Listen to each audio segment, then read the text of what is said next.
Manalingon siya. Everybody must learn how to love love. No? How to love love. Manangandi ito yung kasadaan ng Yesu Kristo. No? At imanunsan sa pangagi, pinaagis sa pagkaranayan na magsimba, pinaagis sa pagkaranayan sa pagpapaminaw sa tulong sa Ginoo, o pinaagis sa pagdibusyon natin sa mga kailangan. O labas na pinaagis sa inyong paglalagaray sa kusang nga namagkadihan sa pagkakay kumawan. Sa inyong pagkakuma, anda sa propisyon mo daw alas kayo sa kusang, anda mo sabot, anda mo pasaylo, anda mo dawat, anda mo panaw, uban sa iyang gituma, at lagi ang gituma sa pagkakabot sa kahimpitan, sumana sa kabutong sa Diyos. Manaw ka sa Kristo, na rin ay tahas ang mga ninyo at imanon sa ninyo ang inyong kaninyo. No? Ikaduha, ang bana gasa niya nga sa asawa. Ang asawa sa gasa nga sa bana. Sa hiningo na lang ko, ang gasa, ang tuloy din mo maghatag ng kalipay. Sa ito ba, ang bana dahil mahimong kalipay sa asawa, ang mga asawa mahimong kalipay sa bana. Umuli ng kanyang diha sa kamilos kaminyoon, kaya pinunduman ang mata ko sa nga doon sa may misyon diha ingan sa pag-iyan na nato. Huwag may nakapanag-iya sa kinabuhin. Huwag nakapanag-iya sa usang-usang. Ang Ginoo lamay nag-iya nato. Umalang sa dihang gidawat nato ang mga bukasyon. Ito ang bukasyon na ibihan ay alang sa usang nato.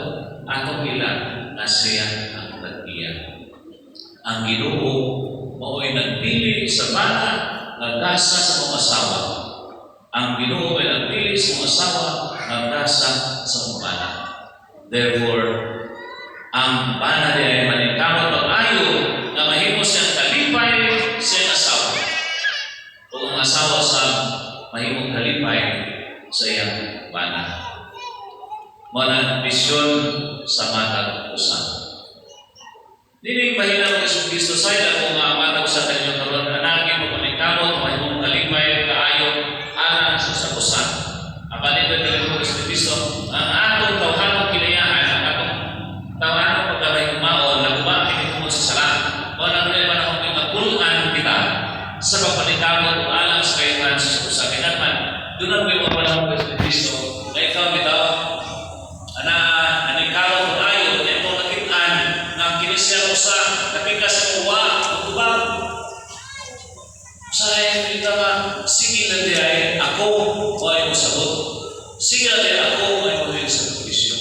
Sige na di ako o ay mo himo kaayo alam kaniya.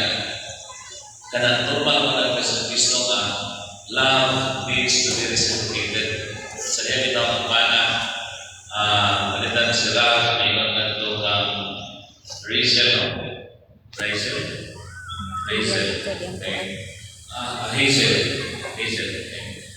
Sarap ang ito ng Hazel. Hazel, I love you. What's sabi ko ni love? Nagpapos love, ingon siya Hazel, nayaba ka niya. Wala.